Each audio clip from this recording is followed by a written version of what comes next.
Jembatan TV, Jembatan Hati.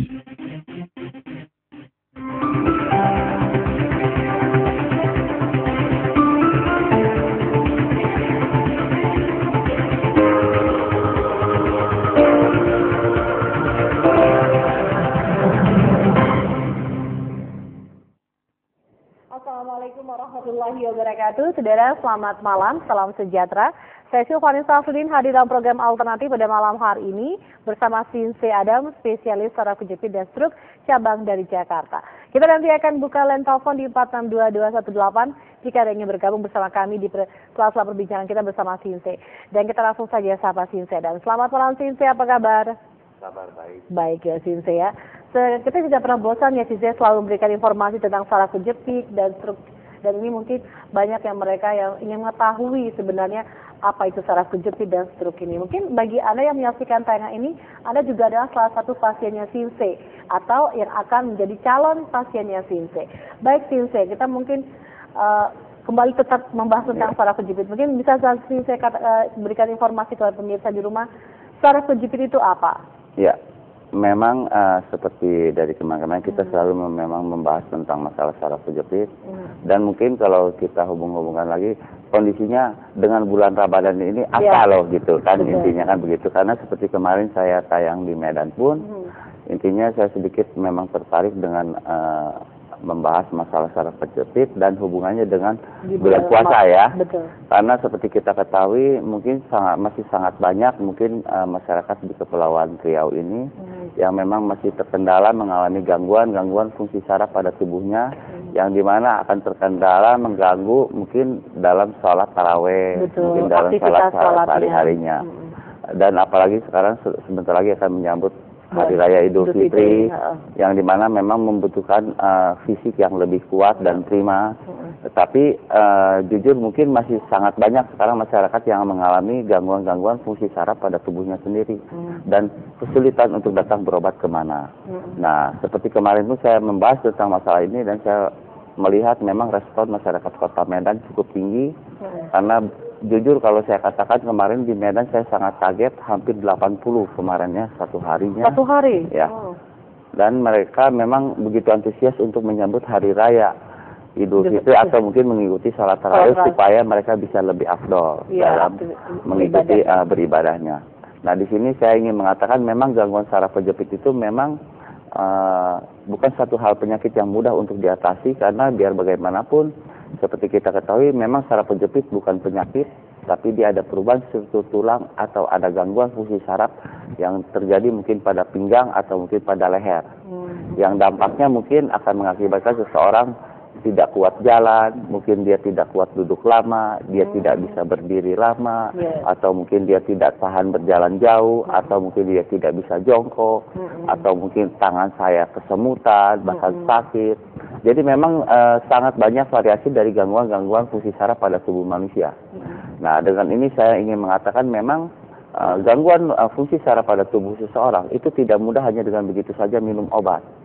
Karena seperti kita ketahui ini selama ini banyak para penderita saraf kejepit dia minum obat hanya menahan sakit sementara tapi setelah itu timbul kembali. Nah kembali saya tegaskan memang di sini saraf kejepit itu tidak hanya cukup minum obat tapi juga perlu mengikuti terapi yang benar. Yang dimana dampaknya dengan mengikuti terapi yang benar mungkin saat itu juga dia akan merasakan lebih nyaman dan lebih lega setelah mengikuti terapi itu. Karena saya sangat berkeyakinan sampai sekarang pun seperti kemarin saya praktek di Medan, mereka langsung merasakan betul sih saya. Memang apa yang saya ucapkan hanya dengan mengikuti terapi di tempat saya 5-10 menit. Perasaan perubahan pada gangguan saraf di pinggang atau di leher itu langsung terasa lebih nyaman. Oh, baik. Sinse kayaknya ada yang mau bergabung, kita akan buka telepon dulu. Halo, Assalamualaikum, selamat malam. Ya. Baik, kita masih buka line telepon ya di 4622118 dan Susu tadi katakan bagaimana bisa mengikuti terapi itu dengan benar jika Anda menderita saraf kejepit. Kalau di tempat Sinse terapi yang benar itu seperti apa yang dilakukan kepada pasien? Begini Mbak, Kalau disebut terapi yang benar kan kita ketahui saraf itu sangat halus dan sangat lembut. Yeah. Dia tidak bisa dengan begitu saja diraba. Tapi begitu kita raba, kita sentuh, dia harus langsung mengena sehingga titik sasaran yang mengakibatkan dampak kesemutan, mungkin tidak tahan lama berdiri, mungkin kebas, mungkin berbagai macam gaya rasa dampak yang dari gangguan saraf kejepit itu perlu kita sentuh langsung. Nah begitu kita sentuh, kita harus langsung mengena ke titik sasaran. Kalau dia tidak mengena ke titik sasaran, dia tidak akan berdampak efek langsung merasakan nyaman. Nah, di sini saya memperkenalkan sistem teknik totok pijat di tempat saya tanpa alat apapun. Itu sangat efektif dan itu bisa dibuktikan saat itu juga oleh pasien khusus untuk penderita saraf kejepit. Karena apa? Dari kemarin pun saya mengatakan setiap penderita saraf kejepit walaupun dia 3 tahun bahkan mungkin 10 tahun mengalami gangguan saraf, begitu tersentuh dia akan terasa langsung nyaman saat itu juga. Iya, dengan terapi sistem pijat, totok, dan urut ini, itu biasanya si pasien atau yang penderita saraf kejepit juga akan merasakan dampaknya saat itu juga ya. Betul. Dan biasanya kalau kita tahu seperti saya katakan tadi di bulan Ramadan ini banyak aktivitas yang dilakukan oleh para terutama buat mereka yang muslim ya, ya. Mereka akan beraktivitas beribadah, sholat, dan itu banyak. Nah, itu pasti akan menggunakan lutut, kaki, berdiri. Nah, ini dia bagi mereka yang mungkin punya penyakit saraf kejepit ini kan sangat terganggu ya sih. Nah, ini butuh berapa lama jika terapi ini misalnya terganggu di bagian lutut atau Kata saya untuk terapinya berapa lama? Mungkin 5-10 menit saat itu dia akan langsung merasakan nyaman, Mbak. Jadi mungkin seperti ada pengapuran di lutut, mungkin gangguan sakit di pinggang, mungkin sakit di leher, mungkin di punggung, mungkin di telapak kaki. Kata saya setelah mengikuti terapi, saya merasa yakin saat itu dia akan merasakan lebih nyaman. Bukan sembuh ya, Mbak. Ya, minimal setelah terapi lebih nyaman. Dan saya selalu berkata, setiap pasien yang datang, Anda ikuti terapi saya. Setelah mengikuti terapi 5-10 menit, Anda merasakan nyaman, kenapa tidak Anda beli obat saya? Karena terapi dari luar dan dalam itu sangat efektif dan itu sudah cukup banyak terbukti. Jadi kalau hanya mengikuti terapi saya saja, bukan saya katakan tidak bisa sembuh, tapi akan berdampak mungkin 1 lebih lama, 2 juga. Mungkin ada yang mengatakan beberapa bulan yang lalu ada kata saya di Medan pasien, dia sudah mengikuti 7 kali terapi, tapi dia beli obat baru 1 kali. Nah dia komplain sama saya, kenapa pasti saya belum sembuh? Nah kenapa ibu nggak beli obat? Kata saya, diimbangi bareng. Ibu ikuti terapi, ikuti beli obatnya juga. Kalau hanya terapi saja, 7 kali ibu bilang belum sembuh, wajar ibu. Sedangkan gangguan saraf kejepit itu sudah berapa lama? Di situ ada terjadi peradangan. Itu butuh vitamin, butuh obat untuk mengatasi radang di tulang itu. Kalau itu tidak diatasi, makanya dampak sakitnya itu tidak akan pernah hilang. Oh, baik. Sinse, seperti yang saya katakan tadi bahwa saraf kejepit itu bukan sebuah penyakit, justru ini adalah pergeseran tulang. Betul. Nah, untuk saraf kejepit ini sendiri, Sinse, sebenarnya aktivitas apa yang memicu mereka ini rentan dengan saraf kejepit? Tapi jangan jawab pertanyaan saya, kayaknya dia bergabung. Halo, Assalamualaikum, selamat malam. Halo. Assalamualaikum, selamat malam. Ya, malam. Bapak dengan siapa ini di mana? Dengan Pak Ariwanda Sarigan. Dengan siapa? Ariwanda Sarigan. Zakaria? Siban. Siban. Baik, silakan Bapak langsung saja. Mau nanyakan ini karena efek dari saraf kejepit itu gimana sih? Apakah karena ditinggal dengan leher itu bisa terjadi seperti itu? Efek dari apa? Maaf, bisa diulang lagi? Efek saraf kejepit itu apakah bisa kena ketinggalan sama leher kepala itu? Karena saya merasakan seperti itu gitu. Ya, di leher kepala. Oh, di leher kepala. Baik. Pak Zakaria nanti dijelaskan oleh Sinse, ada lagi mau ditanyakan? Baik, itu aja bismillah. Oke, baik. Makasih ya Pak. Selamat malam. Baik, silakan Sinse. Jadi begini Pak, gangguan saraf kejepit itu sebenarnya ada terdiri dari 3 titik pada tubuh manusia. 1 mungkin terjadi di lumbar yang ada di pinggang.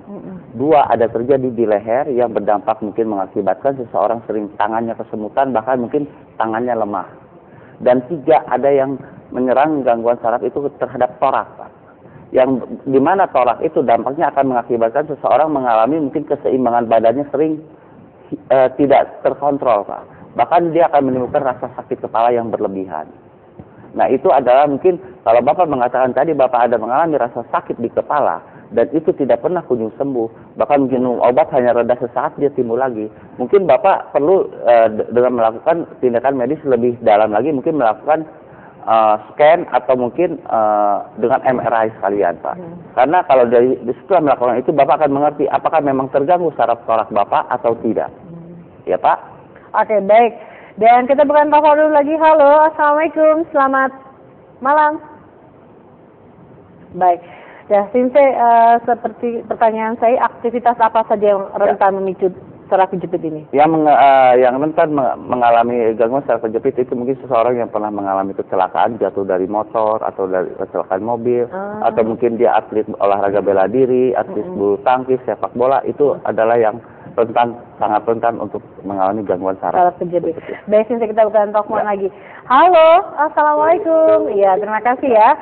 Masih buka di 462-218, dan tadi kita sudah memberikan informasi kepada pemirsa tentang aktivitas apa yang rentan dari saraf kejepit, dan saya juga mungkin informasikan kepada pemirsa bukanya setiap hari apa. Ya, kalau untuk buka klinik saya buka setiap hari dari Senin sampai Minggu kami buka. Ya. Dan dari jam 8 malam sampai dari jam 8 pagi sampai jam 7 malam.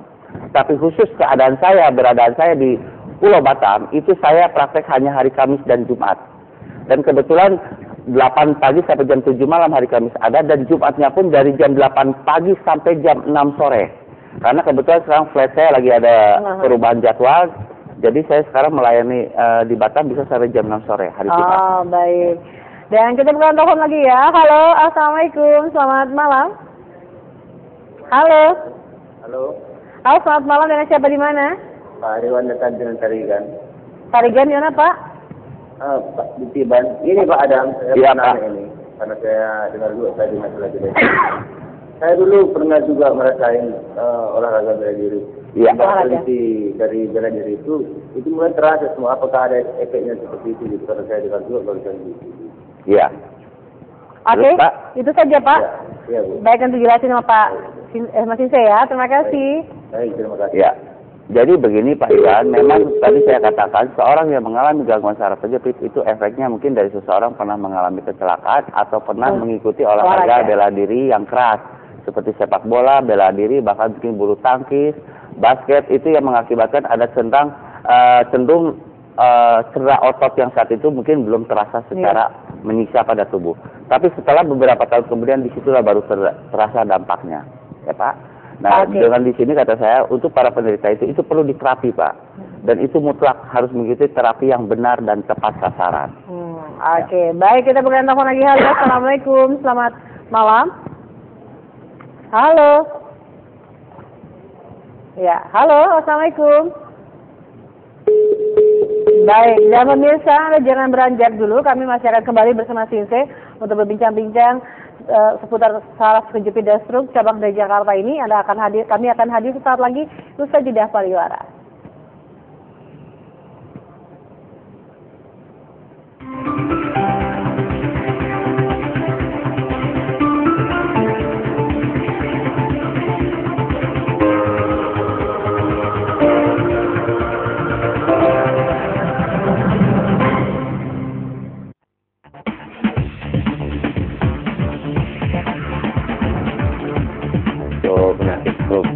Lebih kurang 2 tahun, Pak. Apakah kesehatan Anda bermasalah? Seperti saraf kejepit, vertigo, atau stroke? Jangan khawatir, di Batam sudah ada pakarnya. Saya Sinse Adam, klinik Yona Terapi berdiri dari tahun 1995. Kami menggunakan sistem totok pijat dan urut. Di samping itu kami juga menggunakan herbal dari tumbuh-tumbuhan yang aman dikonsumsi oleh manusia. Bagi Anda, pemirsa yang mempunyai masalah penyakit stroke, saraf kejepit, sekarang Anda jangan berputus asa. Hanya 3 kali datang, Anda akan merasakan perubahan. Kami memberikan bukti, bukan janji.